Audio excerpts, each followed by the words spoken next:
So this session is kicking off the Dodge Room this today, and so I'm delighted to welcome Padma Venkatraman and Ramya here. So Padma is an oceanographer, is going to talk about her stories. I think she was actually sailing ships at one point in time, and then decided land was better, I guess. So thank you for being here. We're delighted to feature her most latest book, Safe Harbors, the 5th novel, right?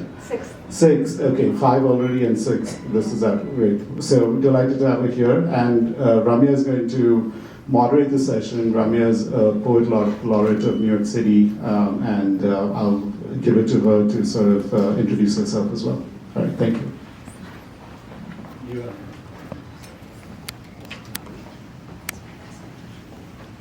Hello. Hello. Hi everybody, I'm Ramya and I'm super excited to be here. Thank you so much for having me to the IAAC and even Preeti for the invitation. I'm super excited to be interviewing you today. So maybe, I know you have a presentation for us that you would like to show, so maybe we can start off with what you want to share with us today.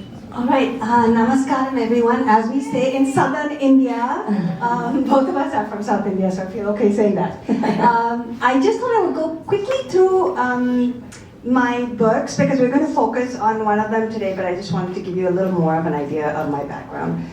There I was when I was a very little kid, and I won't tell you how long ago that was, but that was, a little while ago. I was a kid in India, I grew up there. And then when I was 19 years old, I came here for graduate school, and I came to do something very different from most Indian kids. I did oceanography, and my whole family was like, what is that? They didn't say what the hell, but I think that was like implied. And when I came here, actually I came to Virginia, and in the South at that time, it was a very interesting experience for me, because when I came, I had this idea that, oh yeah, there were the civil rights, civil disturbances and all that in the 60s, but now everything is fine in America, they had enslavement and all, that's all finished long ago. And when I came to Virginia, actually, I had a noose hung in my yard. So my whole feeling of this country, or my understanding of this country, was very racialized from the beginning when I came there. I was also the only woman of color in my incoming graduate class in oceanography. I was a teenager, so there was also like this generation gap because everybody else in graduate school was so much older than me at the time. And then I became the only female, the only person of color, and the boss on scientific research vessels.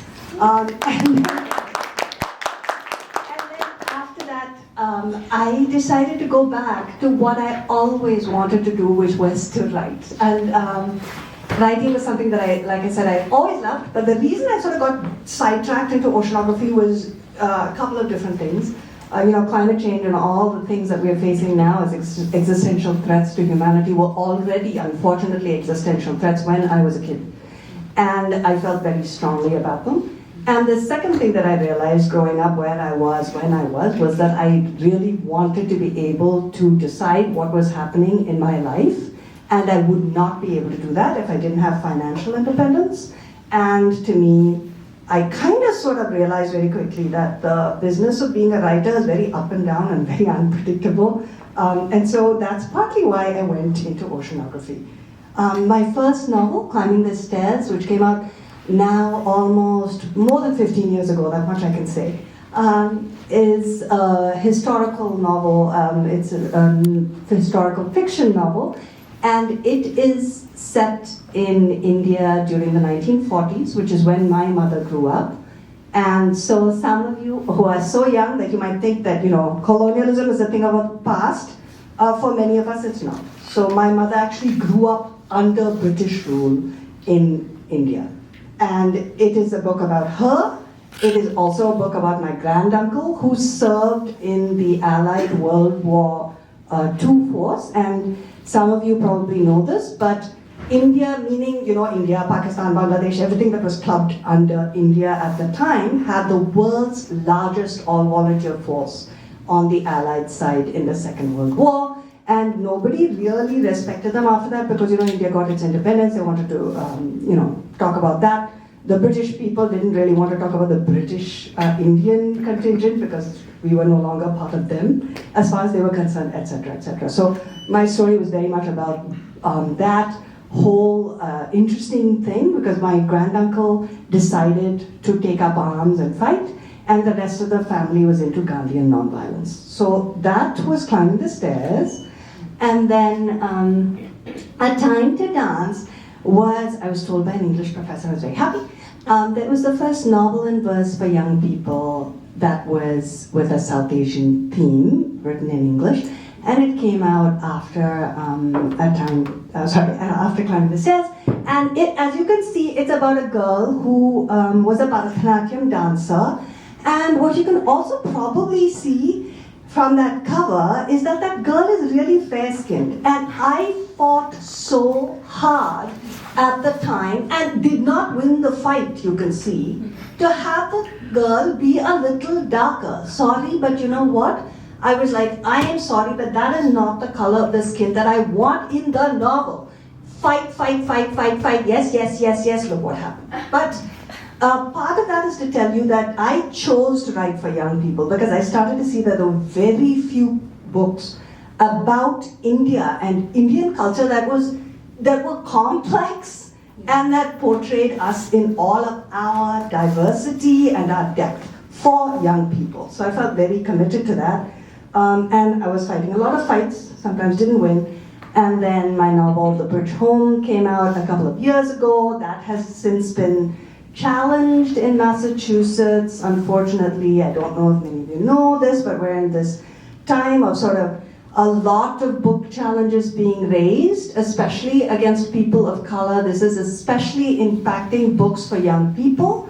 And the first of my novels that was banned, if you want to call it that, or challenged or censored or whatever you like, because people fight about the semantics of the words, but I, even though I'm a writer and I really care about words, this is a silly fight because what we want to really look at is what is going on behind this push to take away and erase brown, black, Latina, etc. Also everybody who does not fit into this bigendered idea as well. So anybody from the LGBT community is also kicked out.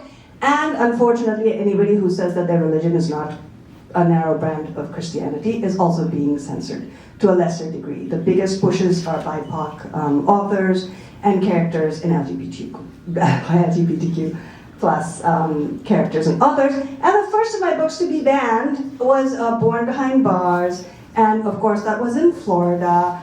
And I sometimes say it's because people might have thought it was porn behind bars instead of born behind bars, I don't know. But yeah, that was that.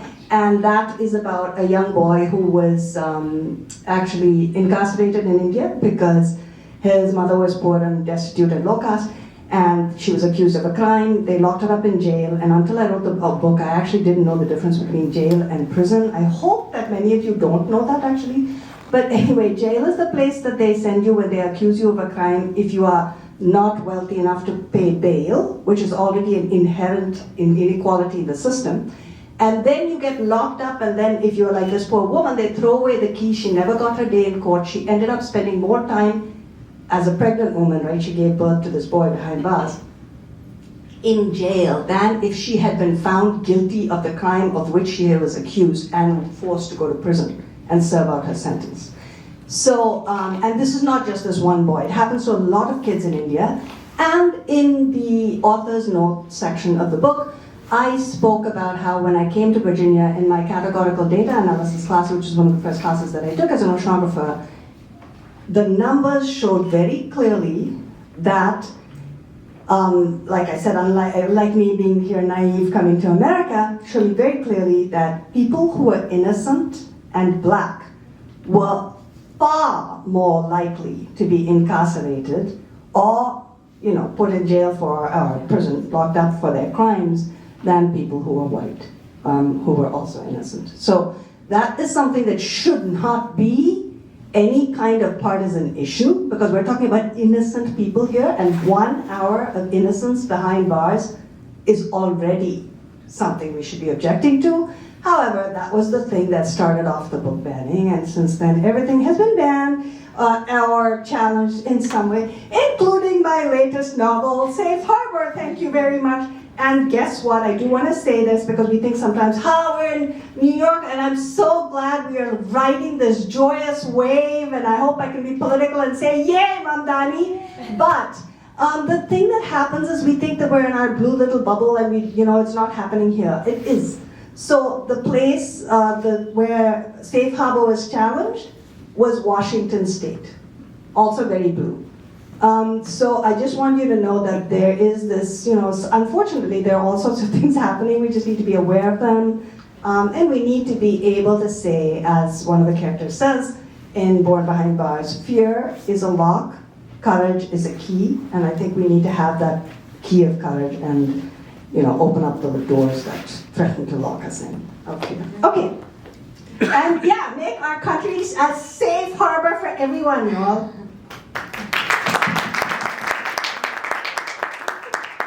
Wow.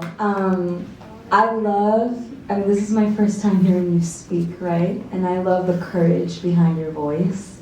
I think it's reflective, not only in your voice as you speak, but even in your writing. So I had the pleasure of reading Safe Harbor, and one of the things that I loved was that, so it's about this young girl, Geeta, who's Tamil, and she's moving to the States and amidst navigating her parents' divorce, coming to the States and just navigating a new world. And I think for many of us, even if whether we're born here or whether we immigrated here, that is something that we can identify with, is grappling between two cultures. And one of the things I found interesting towards the end of your book was that you mentioned that there are parts of Geeta that are you and parts of you that are Geeta. And one of the questions I wanted to ask is, what are the parts where you see yourself in the character, and what are the parts of yourself that you differentiate? And how do you navigate that as a writer when you're creating these stories? That's such a fabulous question, and asked truly by someone who is clearly also a very deep writer, right, and thinks about these things a lot. I think one of the things that I find interesting when we write is that even if we are writing a memoir, we are always writing about someone who is somehow like us and somehow not like us. Because our past selves are not who we are right now. And when we write, we're touching that, even if we're doing a memoir.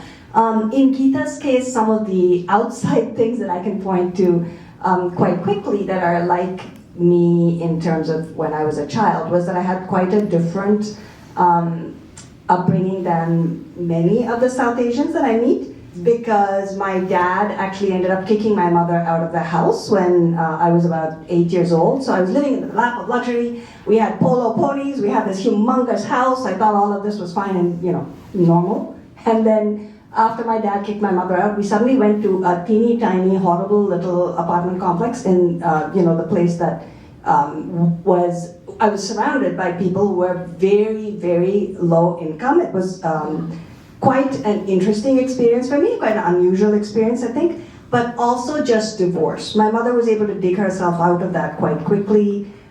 She was very independent, did not take money or did not go to somebody else's house and live there or anything like that, right? We could have, I suppose, done those things. I didn't want to, even as a child.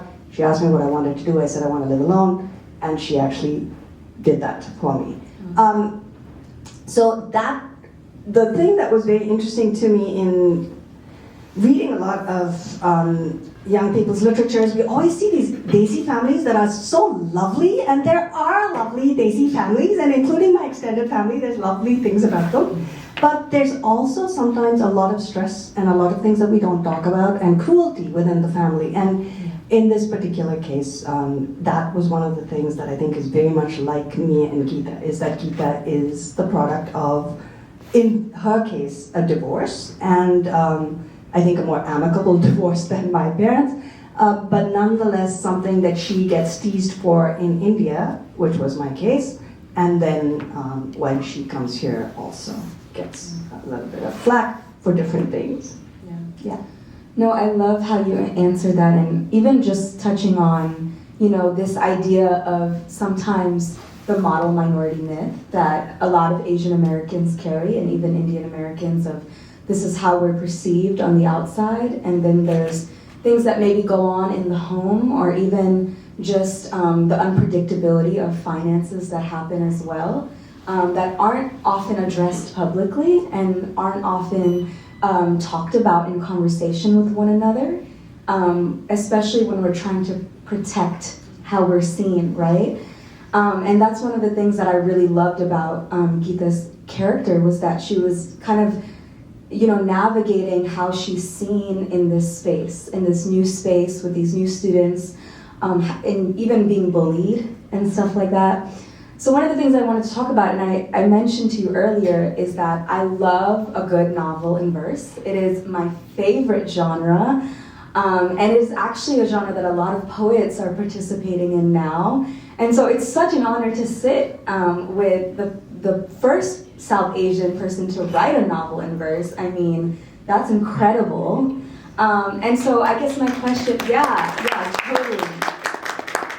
So what made you choose that form? What made you choose that shape? Because, as writers, we know that the shape that we choose for our language is very important. It absolutely affects the experience of the story we're telling. It affects the pace of the story we're telling. So my question is, so why did you choose that?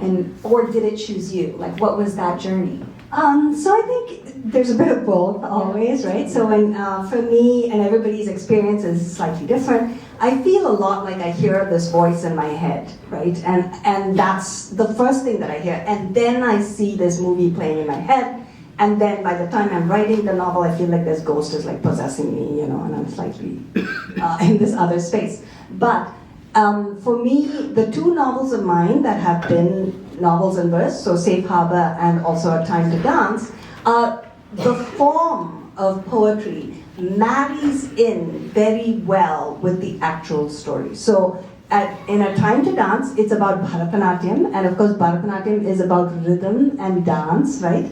And that is so intimately connected with poetry. In poetry, there is, as in your work, in your beautiful poetry, rhythm, and the sound is such an important thing, right? In poetry, you really want the language to sing in a way. And so it married very well with this idea of A Time to Dance. It also, in Safe Harbor, music is a big theme. Yes. And so with music being a theme, then pulling on this form that itself is musical was also very important to me. Yeah, no, I love that. And, touching on music, one of the things that I loved about the novel is Geeta's relationship to the flute. Yeah. And, I don't know how much of the story I'm allowed to share or not. I recommend all of you get the book and read it, because there is this rich relationship to the instrument, and specifically an instrument that is not really seen in a lot of American music genres. And so it almost felt like this relic of culture that she carried with her into this new space. And, even her relationship to, there was this scene in the novel where she's playing the flute for the seal, right? And it was such a tender moment. And so I kind of wanted to know, as a poet, I think the beautiful thing is that poetry is so, in many ways, undefinable, because it naturally enmeshes with all the other art forms like dance, even when you look at it historically.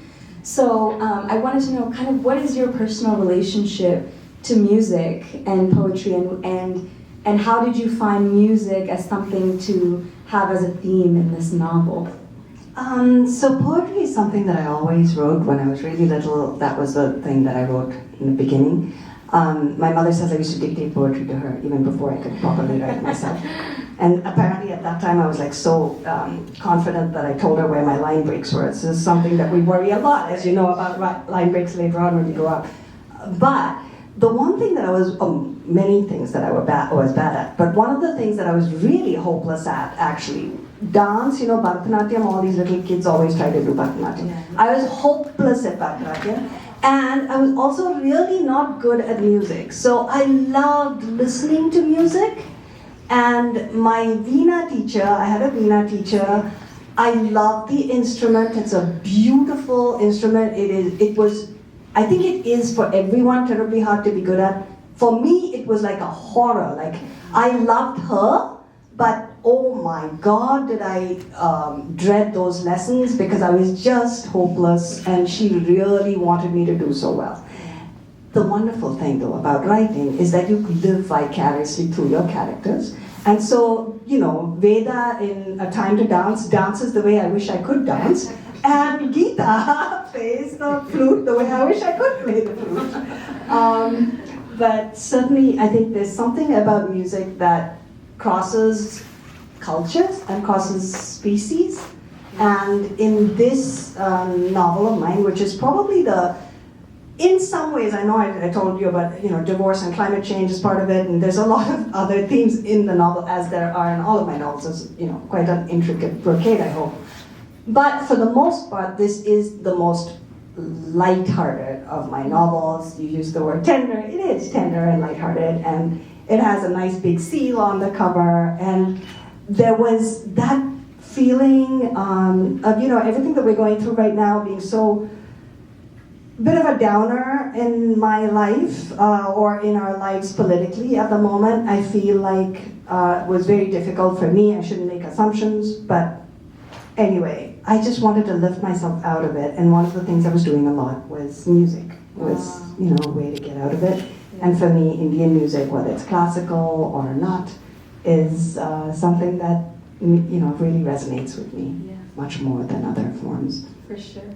I can definitely relate to that. I mean, we grew up doing Bharatanatyam, we did classical singing as well, and similarly to you, all my teachers were like, look at your akka, look at your akka. Because I was terrible, and I would always say, they would come to our house, and I would say, can I go to the bathroom? And I would spend like 20 minutes in the bathroom, hoping I could just avoid the class because I was terrible, but my mom made us like finish, So I relate, but now it's like growing up, I'm so grateful for all the Indian music, but specifically Tamil music that I grew up on, because I feel like in many ways it was my introduction to poetry, because the songs are so poetic, and Tamil is a very poetic language. It has so much depth, and so, I would love, even if you could speak a little bit about maybe your relationship to the Tamil language and even to English, and do you write in Tamil, or what is your relationship? Because I find that, sometimes when I listen to like SPB or Ilayaraja, and it's like, oh gosh, some of these words I can't even translate to English. It would lose its depth, So what's your relationship like to both languages, and have you or would you ever write like a novel or something in Tamil? So I have written in Tamil, but I feel like I don't think right now I could ever write a novel in Tamil. I think there's a need for that, but I don't know that I could do it. That said, I think Tamil, the language, has had a really deep impact on me. And I have to say, there's sometimes hierarchies, and sometimes we have this like North Indian, South Indian hierarchy. I hate to say this, but it's true. And people say nasty things like, Tamil is like a bunch of stones being, shaken together in a jar and all this rubbish. So the thing about Tamil is, I think there's something that there was this person called Thiruvalluvar, right? We use the word Thiru for him because he's just, I think, a remarkable genius. And he created this volumes of poetry that are so rich, so profound, and they are couplets. They are shorter than haikus, and they contain so much meaning, and they're so beautiful. They sound beautiful, they are very meaningful. And I think as a kid, I have to admit, we had to learn these things by heart. Even though I love poetry and all, there was a bit of kicking and screaming every time you're like, have this stuff forced on you. It's a little hard. But I grew to really appreciate it the older that I grew. And I have not yet found somebody who is that much of a literary genius in my life. And you cannot translate him. You can try your best, but you're going to fail. Yes. Right? It's just incredible. And so I think that was something that was very important to me. Bharatiya's songs were always in the house, also so beautiful. And I think having exposure to many languages is always so great. So the one lovely thing is that if you're in South India, then you're generally forced to hear, forced to listen to, and forced to read and learn some level of Hindi, which is fantastic. So you get exposed to another language, right? And you see the beauty of like Sanskrit and Hindi and so many of these other languages having the same script, which is different from our script, but you have that too. And so exposure, I think, to different languages helps us expand our thinking. Yes. You know, the way that imagery is used in Tamil is different from the way imagery is used in English, right, or any other language. And I think that is one thing that we kind of have that legacy, maybe, if you are South Asian or Indian, that you come from this entire subcontinent, which is so rich in terms of diverse languages, in terms of diverse cultures, and to have that be a part of who you are, part of your identity, is something that I think is wonderful and very helpful if you're a reader or a writer, or both. Yeah, your curiosity never has to end, right? You can always be on a quest to learn something new. I love that. Speaking of imagery, one of the things that I mentioned to you was how much I adore your images, and as a visual writer myself, I found myself kind of immersed in the reality of your novel. So there was a few images I wanted to kind of share. So there was one where Geeta is on a beach and she's being touched by seaweed, and her friend Miguel calls them dead man's hands. And there was another one where she was talking about her amma's pineapple rasam, which I've never had pineapple rasam before, but I was like, I have to try this now. You'll have to come home, I'll make it for you. Yeah, sure. It sounded delicious, but I guess, my question to you is, how do you approach your images? Are you someone that kind of sits and like let images come to you? Do you observe the world around you? What relationship do you have with images? I know you mentioned earlier that sometimes, some like the story can take over, right? But what about in specific the images you choose? Because there's so many and they're so specific. Is how's your process in thinking through those images? I think to a certain degree they do come to you, and I think one of the things we do as we revise is go through the images that show up maybe in your head or in your writing. At least I do as a writer, go back through and see what is too much, what is maybe it's hard to use the word cliche, because what to someone can be a cliche might not be a cliche for you, right? So it's a very difficult thing to say. But I will say to a certain degree, at least you have to decide why you're using it, and have you, because sometimes we do use cliches in our writing to be sort of a shorthand. And I don't think that that's a bad thing. I think that that has a place, but you don't want to use too many of them. And so what images are there, and what are they doing for your novel? What are they doing in that particular moment? Are they evoking more than just the smell or the taste or the visual?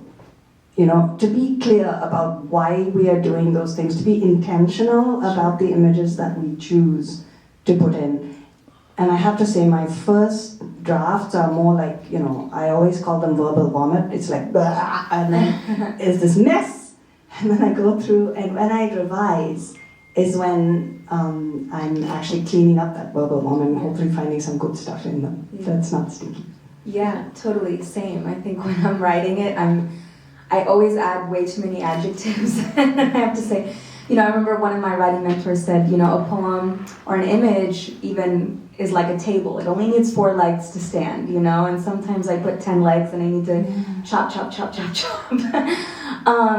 But my last question for you is, as I was, and then we're gonna open it up for a Q&A, but even as reading the novel, even though I was born and raised in the US, I'm first generation, so my parents immigrated, and I found much of myself in Geeta, even if we had a very different life story. And I found I resonated with her kind of grappling between two realities, two cultures. And I guess I wanted to know, like, do you have any message for, young Indian Americans, or even just first generation, or even like young Indian American writers? Do you have any thoughts or any words of wisdom or any, just knowledge you would like to share? I knew that question was coming because Ramya wrote to me ahead of time, and I was trying to think. I am not sure that I'm that wise, but I think one thing that has really been important to me to learn over the years as a writer, but I think it applies to anybody at any stage of their life and whatever you're doing, is there is and there always will be some level of outside motivation, right? And there will always be either a practical need or something else to either please or conform or do certain things to whatever, right? I mean, if I write a book, of course I want it to sell. But then there's something else that is deeper that we also all have, Yes. and that is working for something that is beyond that what is material. And I think to recognize that in us and to have some place that guides you, whether it is in your writing, completely or not, but to have that be something that you think about, to have that be something that is sort of a compass, is to me very, very important. And by which I mean, for me, I think ultimately my books, I think of them as packages of compassion. I want people to be able to open that and exercise their empathy in some way. And if my books don't do that, then I don't want to write them. So I think that's important. And to not be too motivated, at least, by how much it sells or what awards it gets or whatever else, right? We say karma yoga, right?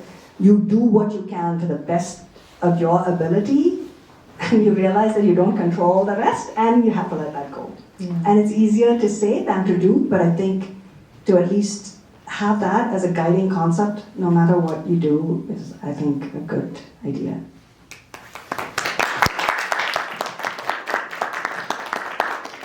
That is, I just want to say one more thing. I want to say I listened to this young person's recitation of her poetry, and it is so beautiful and so lovely, and it gives me so much hope to have young people who are writing, who are engaged with books, who are engaged with the community, and who are engaged with literature too. So please check out Ramya Ramana, and every other person that. What a lovely festival this is. I'm just so grateful to be here. And thank you all for inviting me and for being here and for taking time to come downstairs to the Dodge room. Thank you. Oh, I mean, it was such a pleasure just hearing your answers, and I think it is evident, like I said in the beginning, the courage of your life. Even in you kind of retelling your story, and even in your writing, and even in the way that you answer questions, it is clear that, you live a life of courage and integrity with your courage. And I think that that's not necessarily easy to do. And especially as a writer, which, like you said, it's not always a super predictable career path. And so to do it with integrity, I think, is something that we need.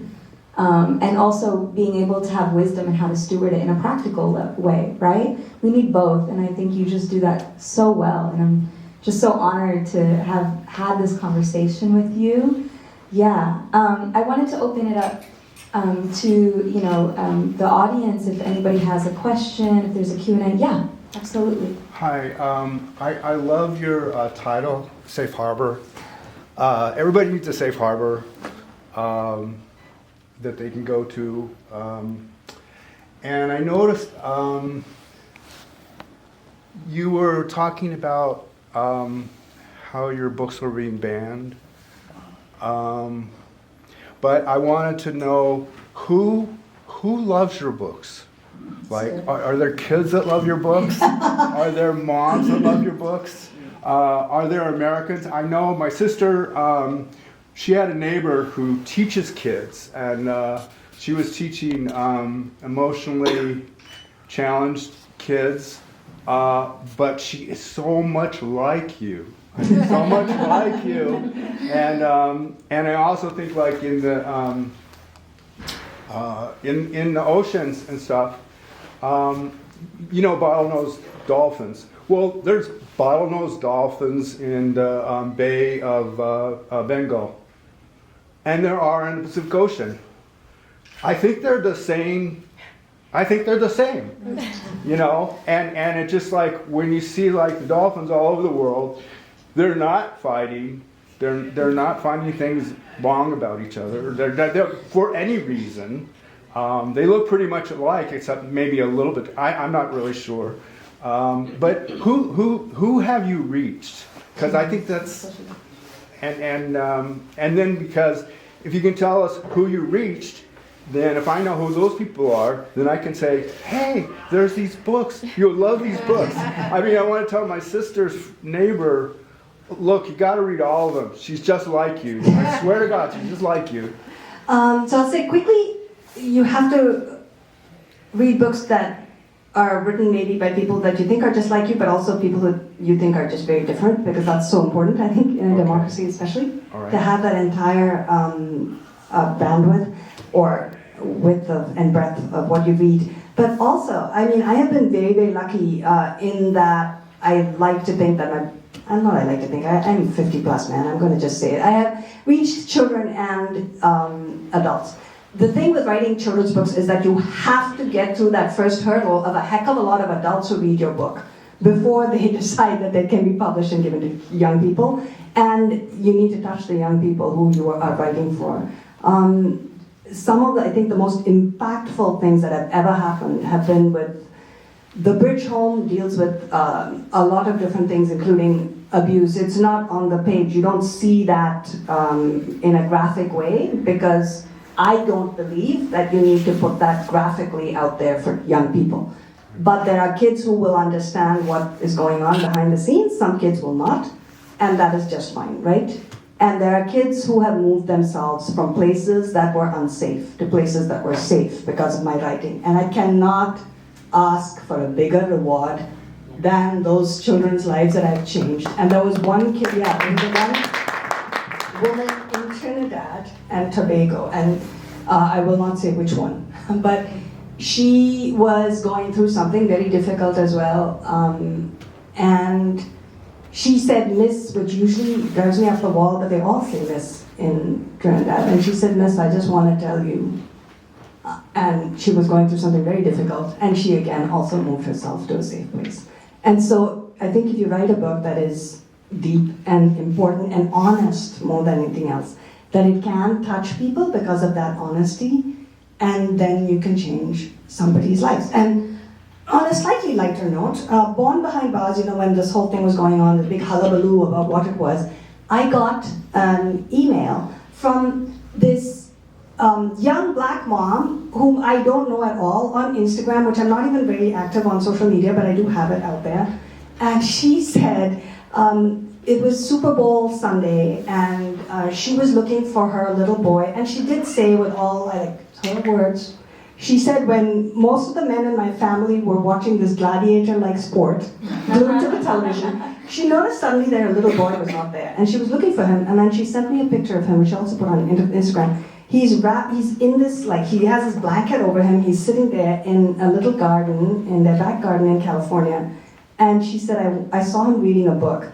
It was your book. She said, I went closer to him and he was crying, and she said, I was scared. I was like, what is this book doing? And she said, I started reading it, and I cried with him, and I told him, and I told her, I'll quote your words again and again. They're her words. She said, you know what, she told him, you should never be afraid to cry like this, because what you're feeling is empathy, and empathy is a superpower. It is not a weakness. Mm-hmm. And, that's what a book can do, and I think that's so important to me, right? Yeah? So, when you say the book is banned, that means the government says that you can't... So this is something that I was actually talking to Makran about earlier today, right? And people get so hung up about the semantics of this. Is this banning? Is this censorship? Is this a challenge? Is this blah? Is this blue? So there are a lot of people who will say the word book ban because I think it raises the importance of what is happening in our country, which is a big movement to try to erase unsightly aspects of history. It is a movement to try to suppress certain people wanting to express their identity and asking for equality, equal treatment, not special treatment, equal treatment. It is, there's a lot of that, right? There's a lot of lack of maybe acceptance in a way, and certain voices wanting to be more heard than others. So I don't care whether you want to call it book bans, or you want to call it censorship, or you want to call it challenges, or you want to call it whatever. I will tell you that my books have, there was a state list in Florida on which it appeared, and the book disappeared from the shelf there. It was actually actively taken off in one county in Florida. People will say, yeah, your books are still available online, you can get them on Amazon. You can still get them in any bookshop in New York. Of course you can. But anybody from the independent bookseller in Rhode Island who is now scared to put my books out to somebody else who is getting death threats halfway across the country because they put certain books out, it affects the practical aspect of book sales. And people will say, hey, now your books must be selling even more. No, that's not the truth. Because what happens usually when these, horrible things, these pushbacks and whatever else, and I've got my own, fair share of ugly words and threats and all the other kind of nonsense for the books that I write, right? Which is crazy. And yes, death threats a long time ago. But the thing that happens with all of this is the bookseller is going to put books out there that sell. They are not going to, they're running a small business for heaven's sake. They are not going to be putting books out there that they are scared someone is going to get mad at and shout at about. A school is not going to invite you because they're afraid that if you come out there and you say something, you will be, oh my God, you'll say something that is going to put them on the news in a way that they don't want. A university no longer will want to invite you because heaven forbid you say something about writing your own voice and being true to yourself, and oh my goodness, what is the student going to write? So I have seen a 75% drop off I've not been invited I was invited for a keynote in this very, humongous thing in my field, after which one would expect, and then a couple of things happen again in my field of young people's literature, after which you would expect that things would just go blowing up. That didn't happen. And that coincided with the book bans. Now it just might be that I gave a horrible series of keynotes. That's certainly also possible, but I don't think that I did. And I think it's a very interesting correlation that the book banning went up, and my invitations to speeches, etc., crashed, right? And my sales also crashed. So some people, like how many people will you have on, I don't know what, the Today Show that are going to get on there because their book was banned? One. And I think that's part of the problem. Yeah. So, I'm sorry, you are a poet? Yeah. Can you recite something? Oh, right now? Oh, okay. Maybe I will send something. No, I'm prepared now. We only have 1 minute. Okay.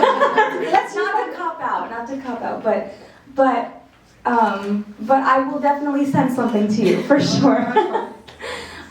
Do we have any other questions before? Yes, absolutely. So I forced my 13-year-old to come with me because my husband's out of town, and I didn't know there was going to be a young adult author.